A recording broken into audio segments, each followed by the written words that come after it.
So Seth Rogen is not a believer in plot when he's writing, you know, movies. And I guess that explains why Super Bad was, well, super bad. Welcome to episode 134 of the Off and Beat podcast. I'm your host, Clint Nelson. Don't forget to follow the pod on all apps. And most importantly, I can't believe I've forgotten the most important part of this whole podcast. And that's to remind you guys to suck some titties and ladies. And vice versa. You know, when I say suck some titties, it's not just for the ladies, by the way. Just throwing that out there. Because I'm a guy who likes a little stick on the armpit to different degrees. Okay, Clint. I'm not anti-perspirant, but I am a perv. Okay. It is 6:03 a.m. recording this on April 9th, and I just got paid. Apparently that is not an NSYNC original, by the way. That's from another artist that I forgot to actually see who it was, but nothing like a group of white men, making a song bigger. Woo! The Backstreet Boys are back again. Yeah. But yeah, recording this on a Friday. It's Friday, even though this episode will probably come out on a Sunday. Yeah, it's been a hell of a time, What a time to be alive. Fuck Future. Okay. There's a lot of stuff that's actually not happening in the world. And by one of those things that's not happening is Hunter Biden's laptop. And I'm not a political guy, but I was talking with a friend earlier about the severity of, apparently, first of all, the thing that fascinates me the most about this guy is the fact that this guy took a laptop to a computer repair shop forget the fact that you are the son of the president of the United States. Forget the fact that you are a condemned crack addict. Oh, everyone has their problems. Don't judge on their problems. It's like, you know what? When you got a lot of important shit on your laptop, I am going to judge you on your problems. All right? But Mr. Hunter, he a lot of shit was on there. But this is an old story that's really kind of being renowned because I guess there's been more shit found. Nothing new. Did you know, by the way, and I'm saying this from when I was talking to a friend, apparently the Obamas do cocaine. Michelle, Barack, and the two daughters. And they have a credit card specifically for that. Yeah. I don't know if it's true, but that's what's alleged, right? What's fascinating to me about this is the fact that this guy took a laptop to a computer repair shop and thought that they weren't going to do what computer repair shops do. And that's actually look into your computer. If I had all that shit on my laptop and I needed the fix, you would think this guy would have access to be like, hey, CIA, my dad's kind of the president. I think you have a couple guys of intelligence that could probably fix my laptop. And this guy's like, you know what? Nah. Let me go to Computers First by an H&R Block. But it's not like I'm their biggest customer of all time or anything. This guy was like, what could go wrong? Well, what they found out on his laptop is that there's a lot of laps with top going on. With underage ladies. We got a combination of child pornography. Jesus, already fucked the algorithm, but fuck it. And so did Hunter. Not really a funny thing to laugh about, right? Nicki Minaj's brother? Okay. And your husband? Okay. Slightly different situations, but neither here nor there. But all we know is that she's seeing green. Okay, Clint. But yeah, uh, I don't really know what much more to go into that because I think it's kind of self-explanatory. Crackheads shouldn't have laptops. Crackheads typically can't afford laptops. And honestly, if we're going to be honest about nepotism, look, and I'm not someone, like, I understand certain people have advantages. I'm not one of these people, like, you know what, someone's son should never get a job. It's like, you know what, the reality is, you apply for a job, and if they know someone, a friend of a friend, that friend of a friend, more than likely, regardless of equal qualifications, or even if you have more, probably going to have the advantage. Welcome to life. It is what it is. All right? What are you going to do, go? Oh, nepotism, huh? It's like, you know what? It is what it is. Most high-profile positions in a lot of times, the first crack at it is always going to be someone they know. All right? But if his last name wasn't Biden, this guy would be like every other crack addict. Smoking crack out of other people's cracks. Apparently there's videos out there of people legit crack addicts and a real like stimulation. And people that have done it, they say the feeling is better than is the feeling of the best endorphin-filled sex you will ever have. And all it is smoking crack up people's asses. It's mostly a homeless thing. And the fascination is, well, I don't know about fascination, is that, I guess my fascination with a lot of this is without his last name, this dude would legitimately be in like a mental institute at all times, or he'd be in a homeless shelter, realistically. This dude's not qualified for anything. Like, at all. He's been given a lot of cracks at positions. Okay, Clint. Nothing wrong with anal. But, yeah, I don't know. I'm okay with nepotism. I'm okay with, you know what? Certain people have advantages. Certain people know a guy who knows a guy who, fucked a guy. It is what it is. That's why I don't get all butthurt about, oh, this person fucked a person for a part in a movie. It's like, yeah. Even though I think a lot of that shit is overblown, no pun intended. Like the Harvey Weinstein thing is fascinating to me. Well, it's not really fascinating anymore. But, the more and more you hear about a lot of these situations, you're like, you still followed through and did the thing. And the rationale is like, well, I wouldn't have had a career. I wouldn't have had this. It's like, well, what matters to you more? Doing whatever you got to do to get that career, if you're that driven, or holding on to your morals and hoping that it doesn't affect your career. And my thing is, my thing about a lot of this shit, if you're a grown adult in a situation, like, I'm not talking about Bill Cosby's situation where you're being drugged, but situations like Harvey and shit, where it's like, if you don't do this, you won't get the part and you're on your way out. You may be blackballed and shit, but you know what you could do? Report it. You could actually, in the moment, in real time, say, hey, yesterday when I went for this, there was I was asked to force to do sexual advances if I wanted something. There's literally a term. It's called solicitation.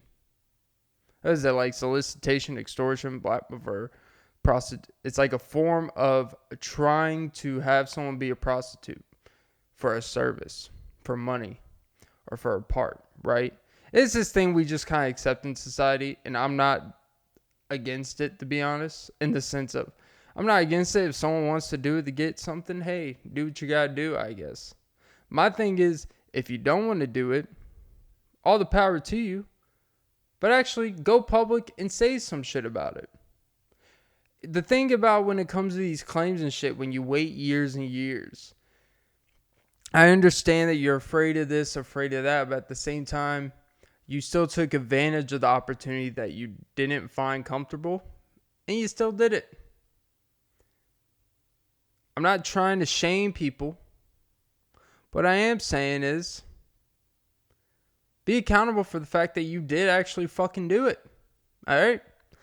I don't know. You know what? Enough of, misogyny. I don't think I'm a misogynist, dude. I actually think I've become more mature. I've become more well-rounded in a lot of ways. But at the same time, I got flaws, I acknowledge my ignorance. I acknowledge my white, misogynist, incoherent privilege, I guess is the correct term. I just realized I look like Fat Albert's, white step nephew, if that was such a thing. Don't drug me, Bill. Talk about the Bill of Wrongs. See what I almost did there? Oh, just the shaft. The whole baby. Oh, baby. And that's why she's having mine. But yeah, I really feel that by default, you will grow as a person, whether you want to or not. I think it's not just situations. It's not just maturity. I just think you live long enough. And I think it's honestly more.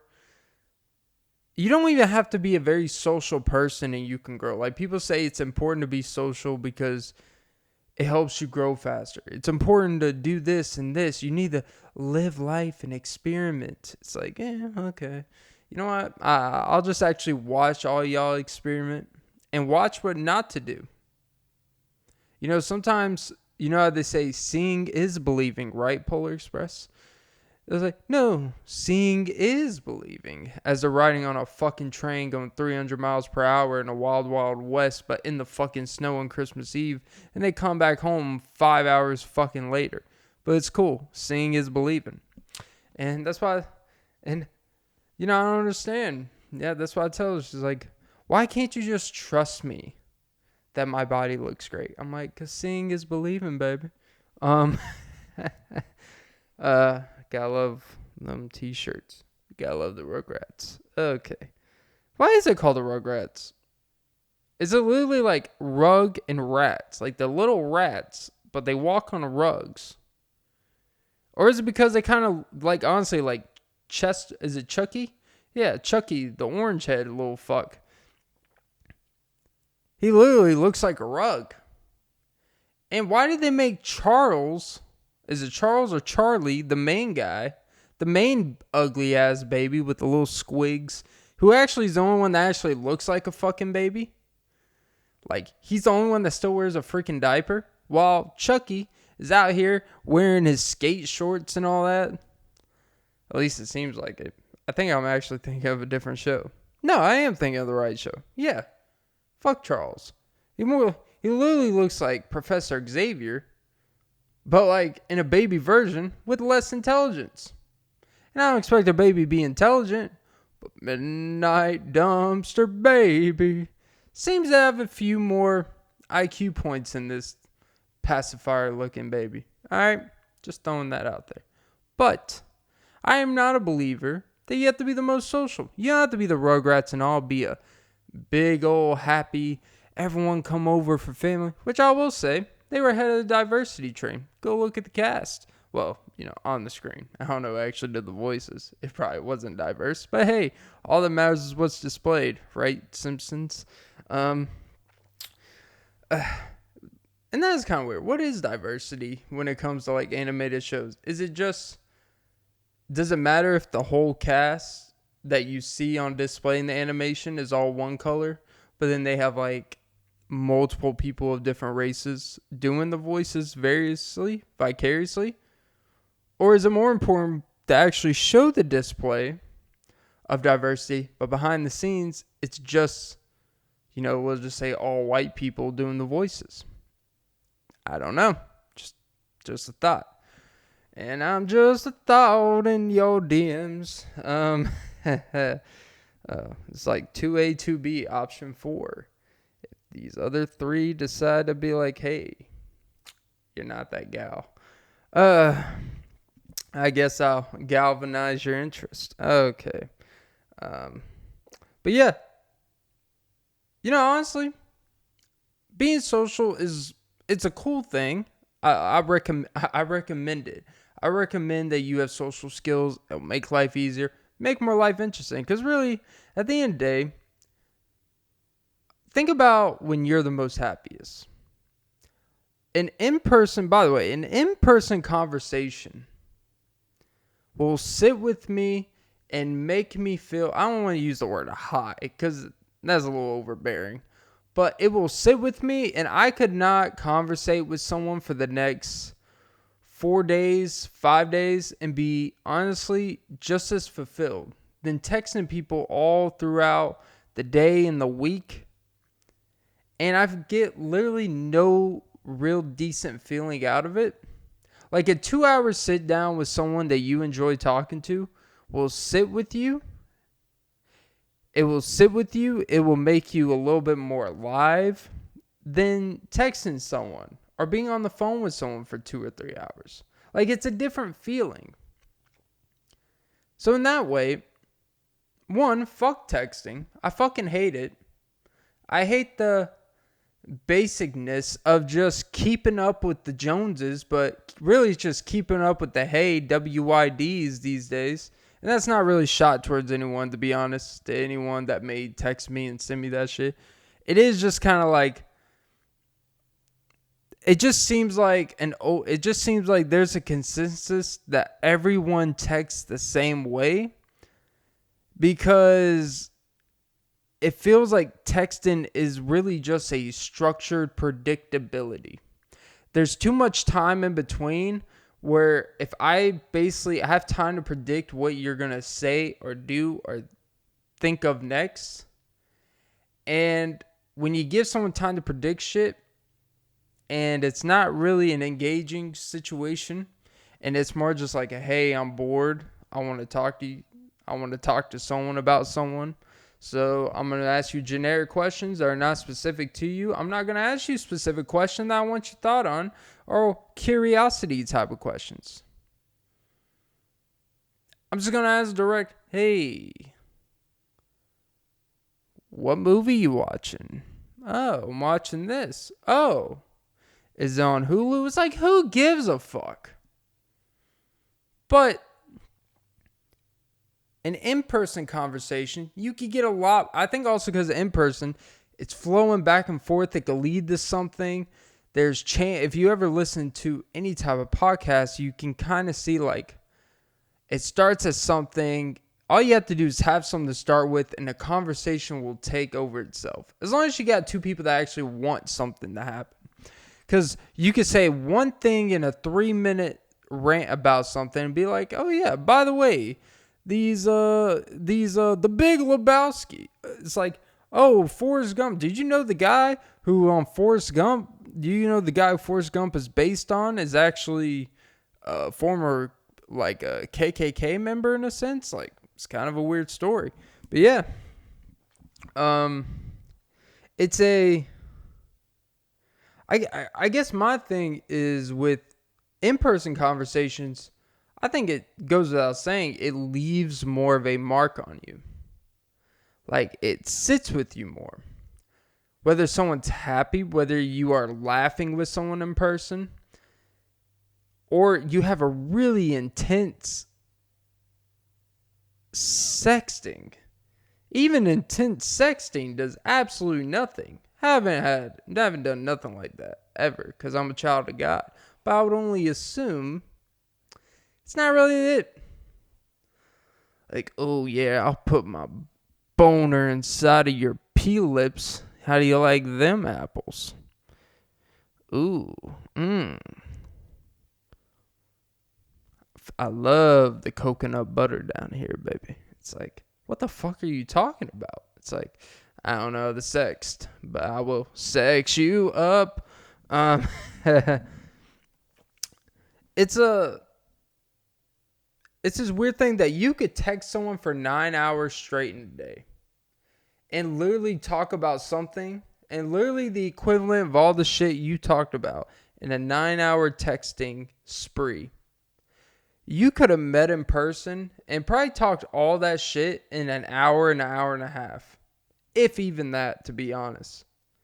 Because when you think of how slow people text, the in-between, the overthinking, the spontaneity it takes out of it, the lack of eye contact, the lack of understanding facial expressions, the lack of really just engaging. And this is part of the reason why I text in small doses. But anyone I ever want a real, I don't even want to say like discussion, but if I just want to sit down and talk with someone like a podcast or just in general meet up with someone, I was like, we can hang out. I'd rather be with someone. I'd rather talk with someone in person, be around someone twice a month, for example, than talk with someone almost every day about almost literally nothing. Because if we're going to be honest, like texting and over the phone shit, it always has been really, but even for the most part, it is typically just filling the time up the stuff you talk about the past the day. In person, I feel like it could start out something lighthearted and then somehow it turns into something intense. For example, maybe not even intense, but at least something where it has like, whoa, this got serious. I'm not going to say who it is. I'm not going to say the situation because I'll just say from a general standpoint. I think this is more of any dudes that listen to this, which I know it's a fair amount because I'm a fair guy.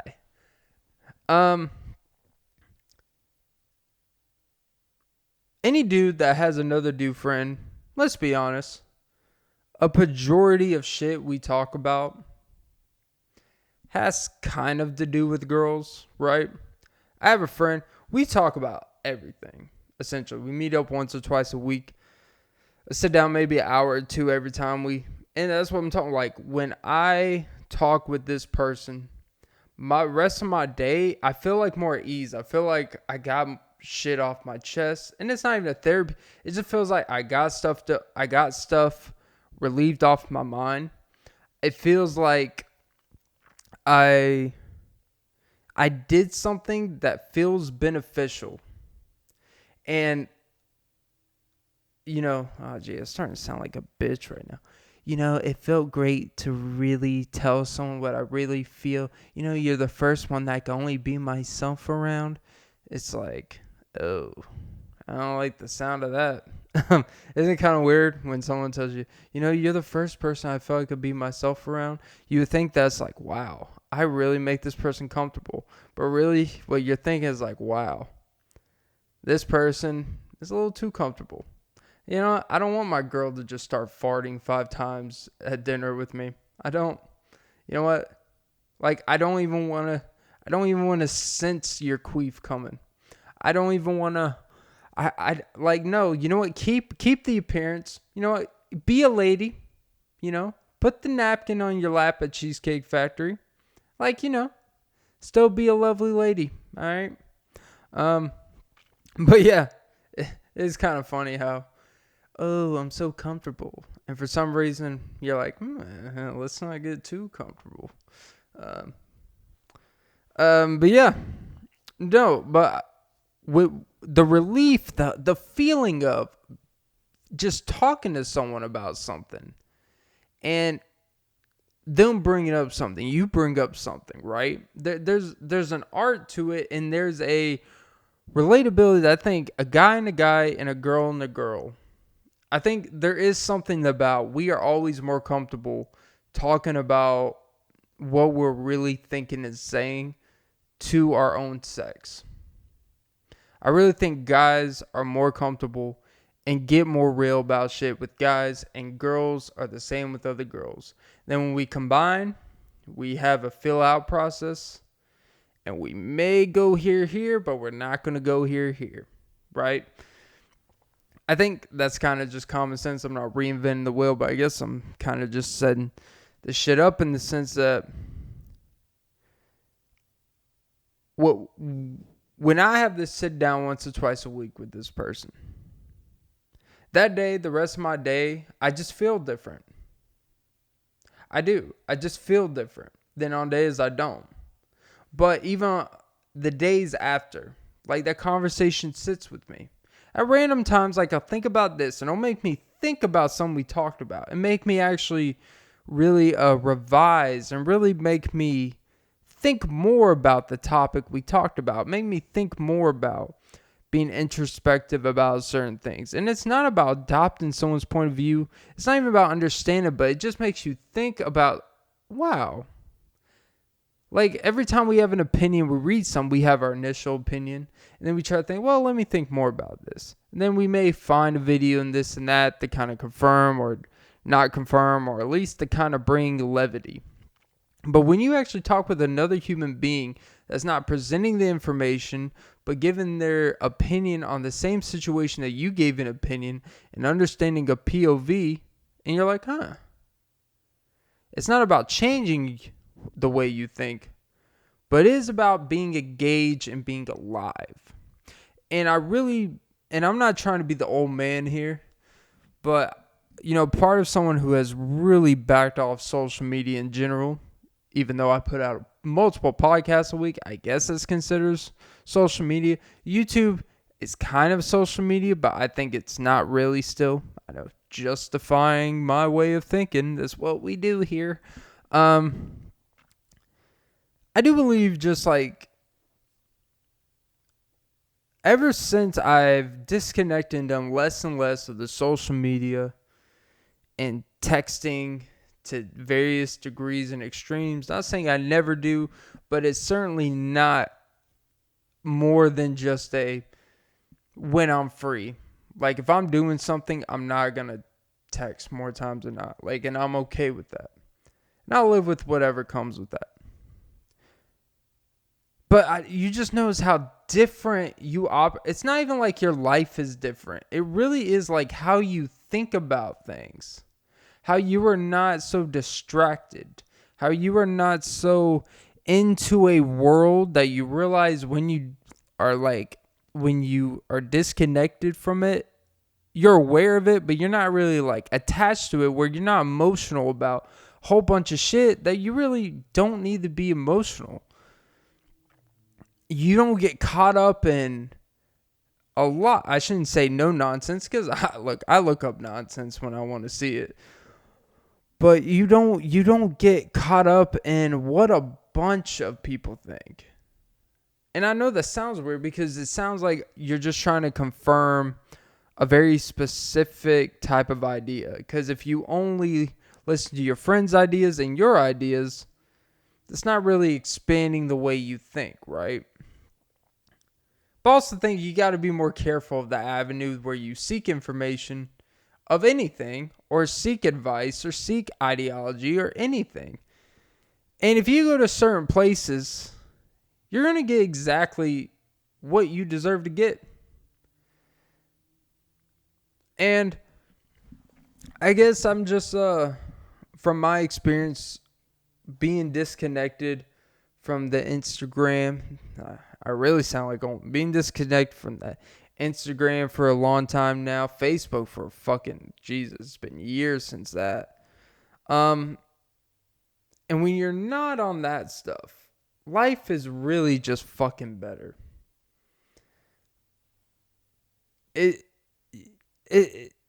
You don't get caught up in the political nonsense. You don't get caught up in people just in their own world about things, but they're trying to convert people to their own world. And it's a lot of quotes. It's a lot of this. It's a lot of that. And sometimes you're just like, you know what? Being on this shit for hours a day, and I don't take anything away from it. But when I just think to myself and be by myself over and over time, I actually become more developed. And that's the ironic part of social media, is that it actually makes you very, very less social. I'm not trying to be Mr. General guy here. Oh, I think social media is actually not good.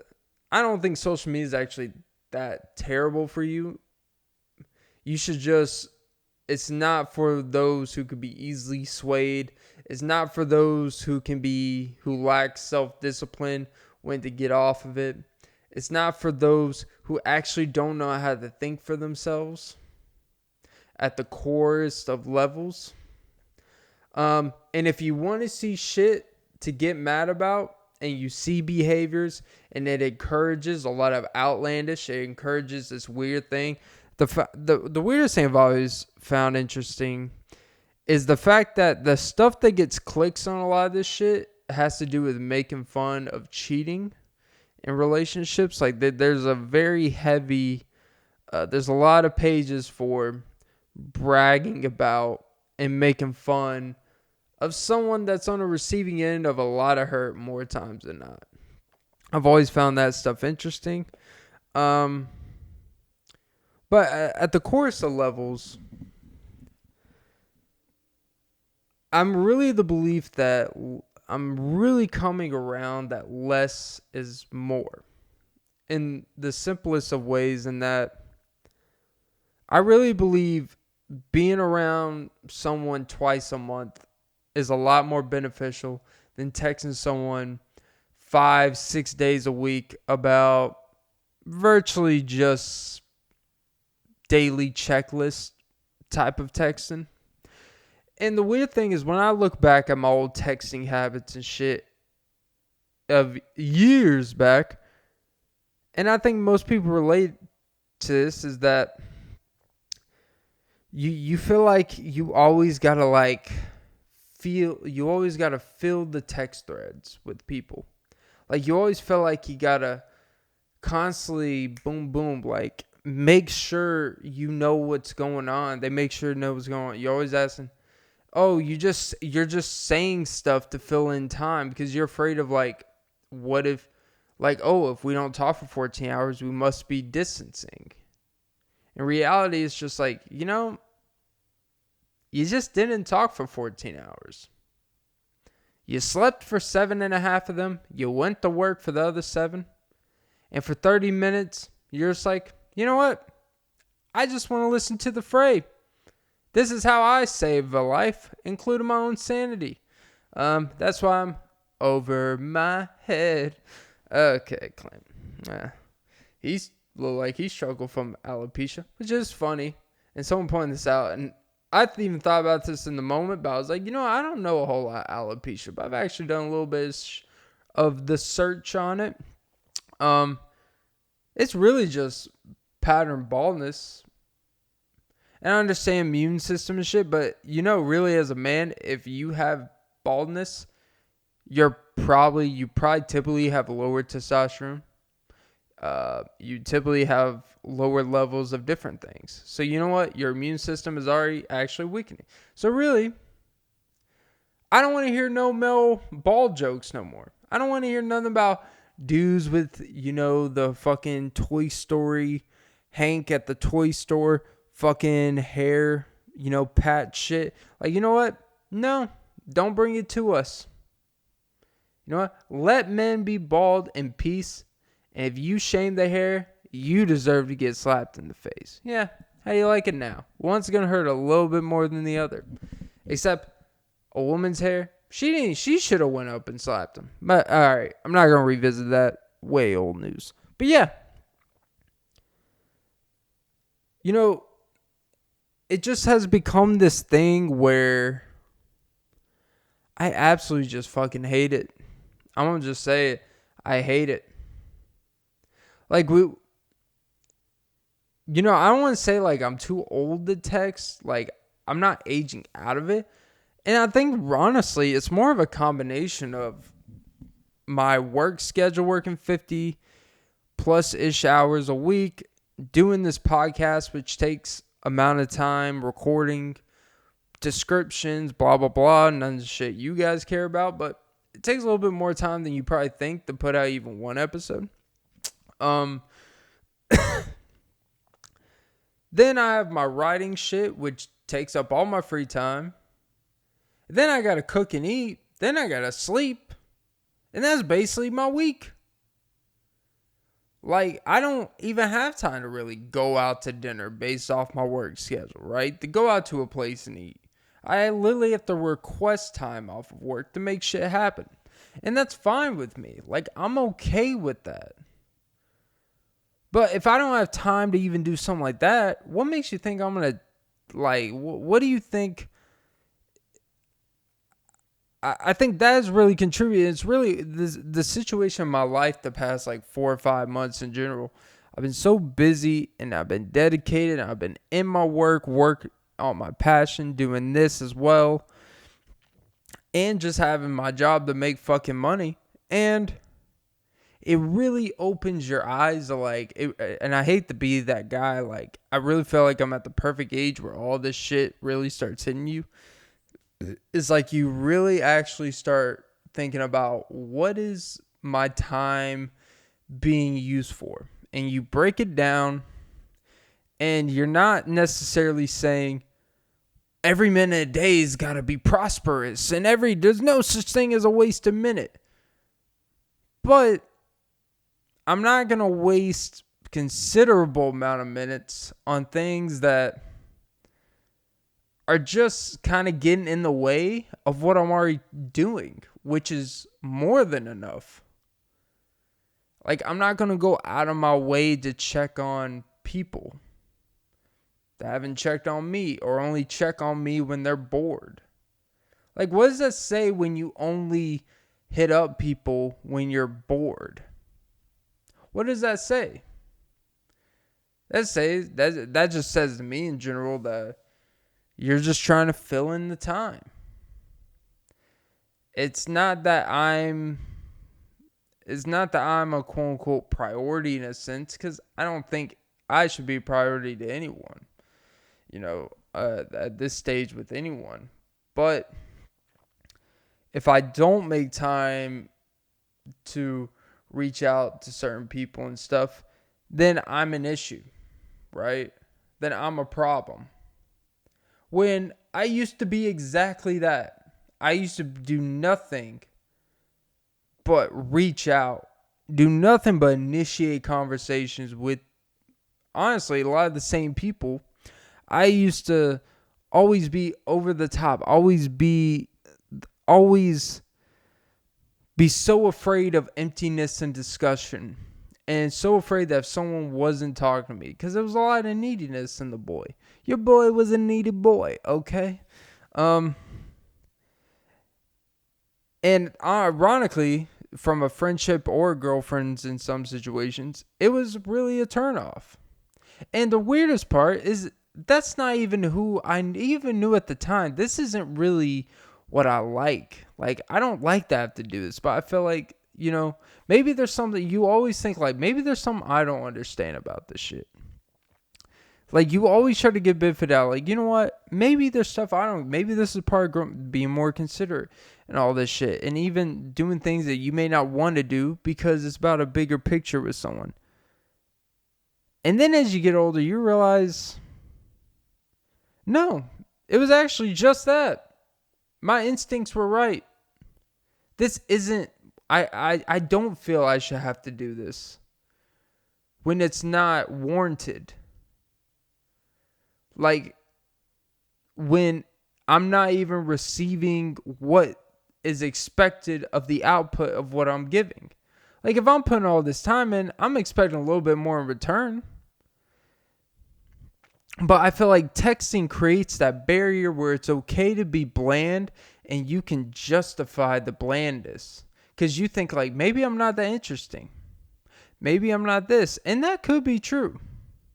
But I think texting sets up the barrier where someone doesn't have to make time for you,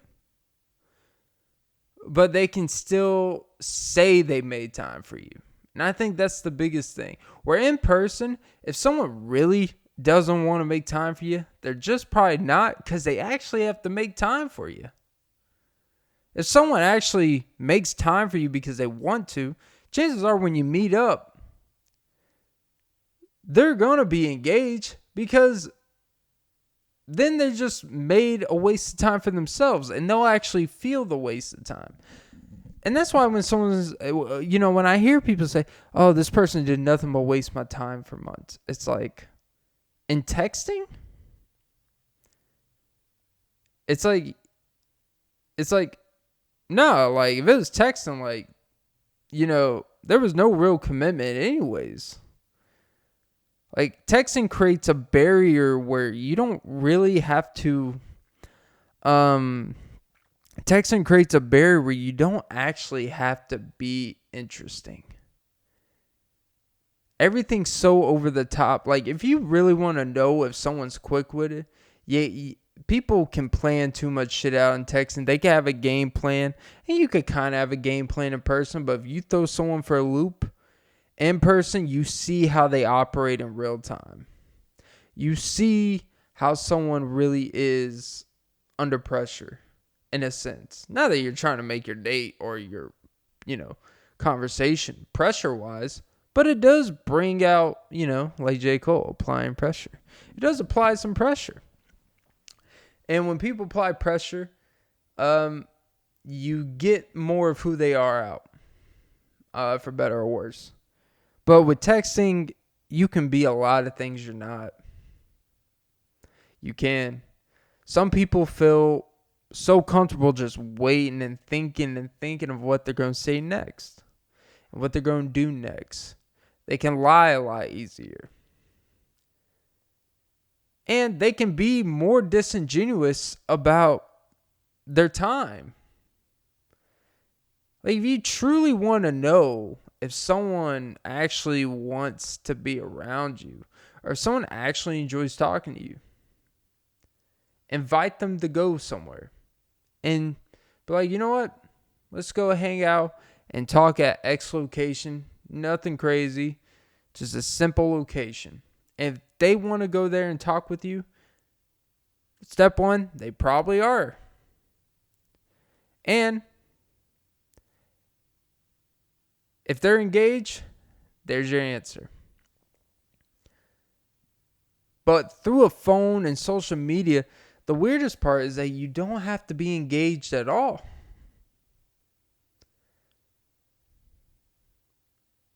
Like, really think about that. You really don't. You could text with someone for 10 hours and literally didn't feel like you talked to someone.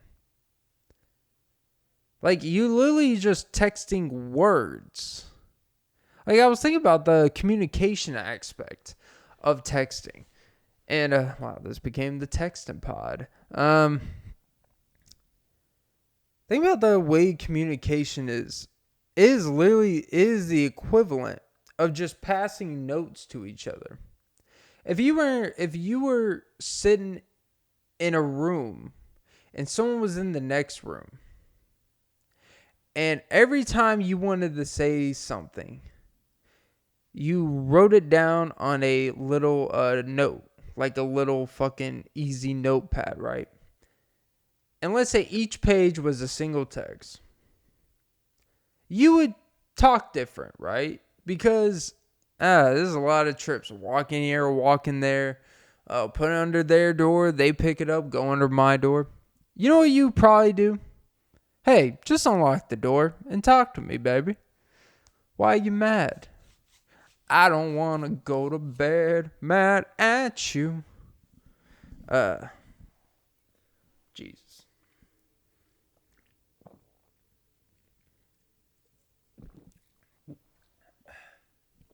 But I'll admit, the best feeling of texting is like when you first start talking with someone and you get the morning text. One of you wakes up before the other. They send you good morning, thinking of you type of text. Oh, those are the best. When you get the good morning, thinking of you. Just like when you've been together like 2 months where it's enough where you built the love. But you haven't been together long enough where it's like, yeah, fuck you. I'm not saying. It's like, yeah, look, I'll send you a good morning when it's convenient. All right, whatever. I promise you, I'm not an asswipe for this. Okay. Oh, no wonder why it's never worked out. But there's a fascination to me where it's really hard to translate in simple text messages if someone is actually wanting to know what I'm doing. Like, what do you mean, what you doing? WYD. Like, what are you doing? Technically, I'm reading your text message. That's what I'm doing. I'm going to start doing it. What are you doing? Reading your text message, asking me what I'm doing. That's what I'm going to start doing from now on. First of all, if you text someone first, and you initiate a text message with someone that day or that week or someone you haven't talked to in a while, why just send hey? Because you know what they're going to say? Hey. Then what are you going to say next? How you been? Or what you doing? When I know you're just trying to get past the little back and forth for 15 minutes before you actually say why you're really texting me. Or the worst part is when they're like, I was just checking up on you. It's like, you could have just not. But texting creates that barrier where it doesn't actually have to make someone uncomfortable asking something that they wouldn't typically ask. Which I guess any way of asking a question that you would be uncomfortable asking, like with your voice, I can understand that, and it being asked is good whether it's in a text form or voice form. Fine. Like, as long as you get what you need to get out of something, of what's on your mind, fine. But I just feel like it's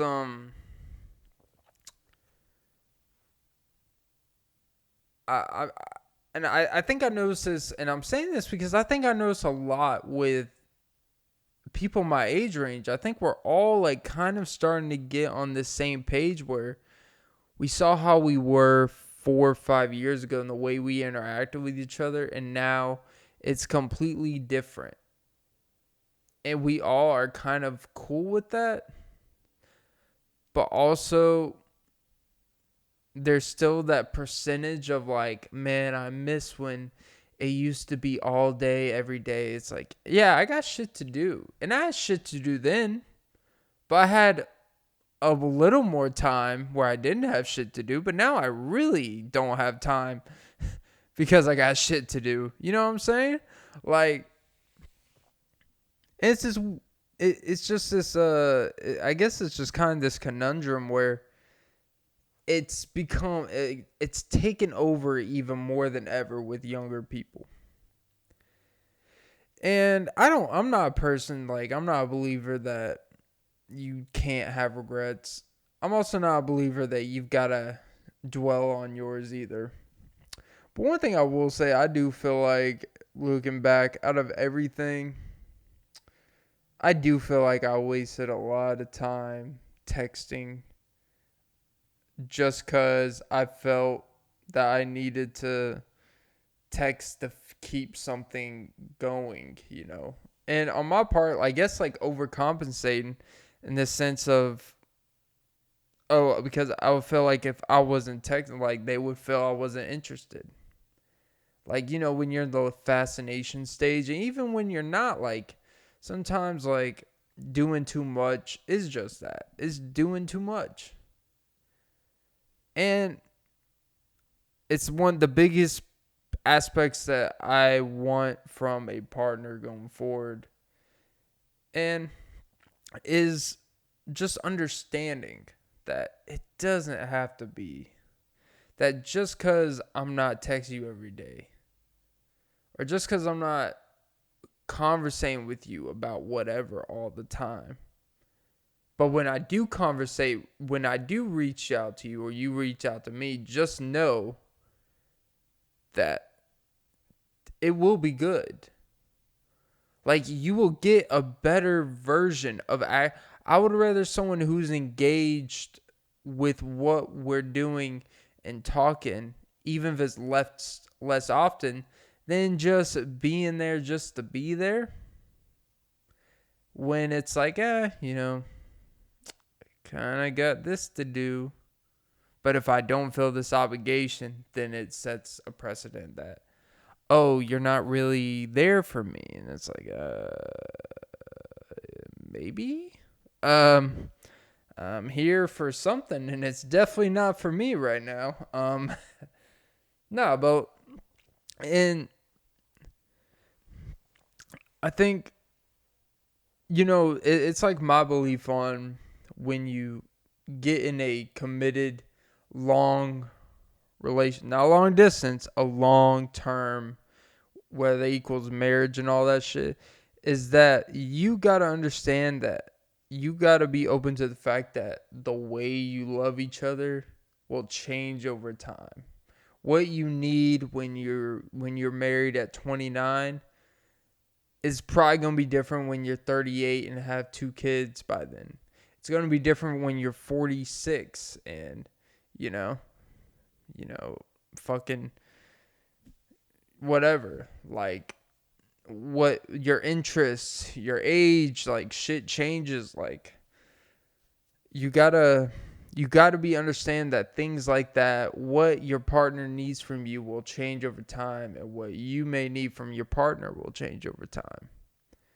And I think that's just part of the thing. And I think it is the thing with, like, when you're reconnecting with the ex, whether it's ex-boyfriend, girlfriend, whatever your thing is. I do think one of the things you've got to learn to not become so nostalgic about how things were, but kind of looking and not judging of how people operate and not making assumptions that they're still the same. And to just this sucks. I've literally talked about 40 minutes about fucking texting. No one wants to hear anything about texting. But you know what? Fuck it. Might as well round it up. Woody's Roundup.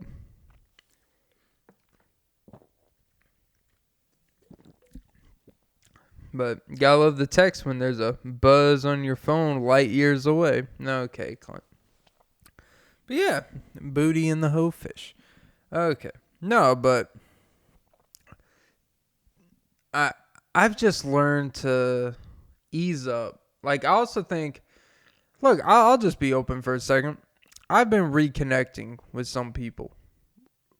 And it's weird how when you enter different, I've always found this. I'm not going to get too descriptive. I do find it interesting that when I've kind of changed in my communication process, or lack thereof, I should say, and when my life is kind of different, when I've, quote unquote, as the ladies say, leveled up. Jesus. I hate that fucking term. It's simply like gold diggers and people and women that are into fucking, 70-year-old guys who are hedge funds in Cancun on eugenics. It's like, ooh, I leveled up. It's like, yeah, and the pedophilia range because you met him when you were 15, but it's cool. Who cares? It's like, yeah, you leveled up because you went from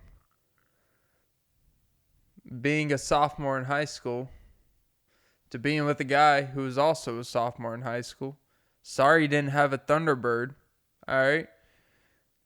It's a guy that's had 50 plus years after being a sophomore in high school to accumulate everything that you're like, wow, what a guy. But yeah, just protecting all the guys of age and sophomores in high school. But yeah, you're welcome. But yeah, I'll say I've been reconnecting with people, and I find it interesting that it seems like it seems like, how come around all the same time, all these people from my past who I haven't really had a connection with, a strong one at least, nothing but very blips in the radar of communication, just kind of like stuff I mentioned before, like, hey, how you been, whatever. And it's like now they want to be a lot more engaging, conversationalist, because I kind of stopped being that. I don't know. And I'm not trying to be a dick or ass about it. Well, dick in the ass. Now, for me, slow down. I just want to get to know you. But I don't know what to make of it, to be honest. Like, I'm legitimately at a conundrum because it's not just one, two, or three people. It's a decent amount, and it's all been very recently. And I don't know if this podcast has a factor to do with it. I don't know if it's the fact that there's a potential that my job is going to pay me really well, and it could be a really cool job if I'm able to fulfill that passion. I don't know if it's the fact that there's a change in who I am. I'm more driven. I've always been driven, but I've actually settled in, and I feel like I found my niche. I found my thing that fits me. And I think I'm also just more comfortable with myself. I've always been pretty comfortable with myself, but not necessarily where another person feels like I'm being comfortable with myself. I feel like I'm a lot more relaxed also. I also feel that because I genuinely, and it's not a thing where I'm trying to do this to protect myself from being, it's like I legitimately like am not the type of guy to just reach out to people just to reach out more times than not. And I think it drives people crazy. Because when they hit me, I'm like, hey, what's up? How's it been? And they're like, well, how come you never hit me up? And it's like, I just haven't. I assume, I guess my way of thinking is like, I assume if someone's not hitting me up with something, I assume they're good. I assume they don't need my how you've beens. Because you know what? They probably got plenty of other people to say how you've been. The only how you been I want to know is how you've been thinking of me, baby. No, I'm kidding. Kind of. No, but it's I wonder if there's like a weird aura in the air that like maybe there's a stench of, ooh, Clint's a different guy. Let me try to capitalize. No, not capitalize, but because it's not just one, two, or three, and it's not just girls. It's not just past flings. It's all of them. No. But it's multitude of people of different capacities as well. And I think there's something to when people see that you're not really interested in putting yourself out there to try to prove people wrong, right? Because it could be easy to always feel like, oh yeah, I'm going to prove you wrong for leaving me. It's like, nah, you should have. I would have left me. I would have left me and fucked anyone else. Like, I get it. But I think when you're not out here trying to showboat people, and the thing that social media kind of creates is people kind of post what they're up to date with, and when people don't even know what you're really doing unless you tell them. Like, if you ask me, like, yeah, this is what I've been doing. I'll just be open about. I've been writing, podcasting, work, that's my life. And it's like even when people aren't like that tight wound in your life for a period of time, it's like they still want to kind of know.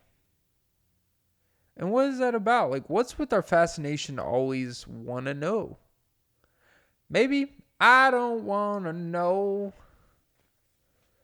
I like to know what makes you cry when you don't text me. Um, and I do think there's something to that. It's kind of like it's kind of like someone, not this specific situations, but it's kind of like when someone wants you.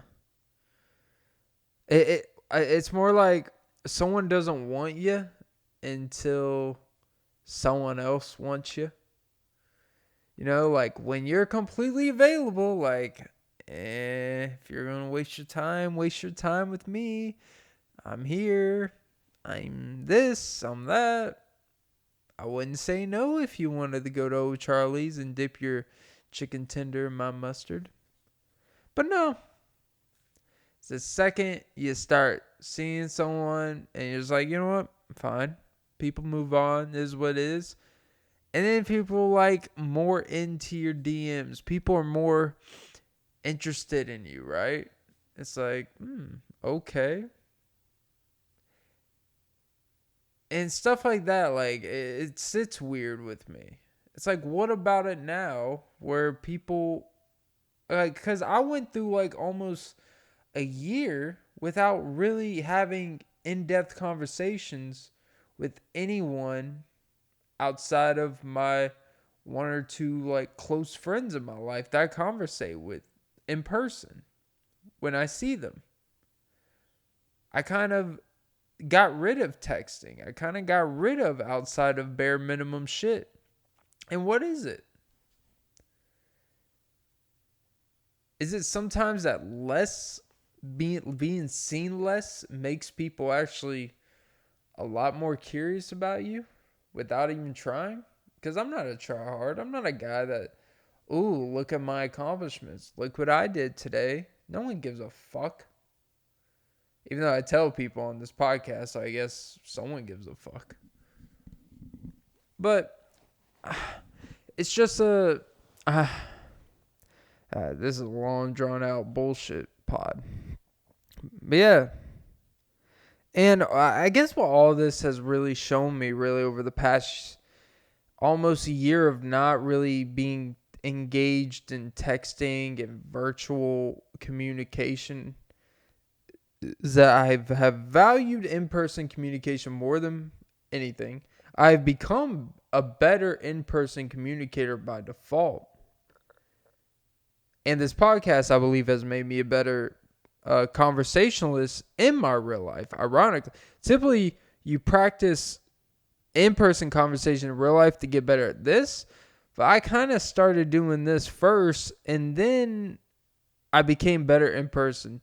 Because when you talk to yourself for an hour on a screen and you actually have to give a fuck of what you put out there, you actually start thinking like, hey, I don't want to sound like a complete fucking idiot. Got to be entertaining and engagement for the listeners out here. So I think it's weird things like that. Where, and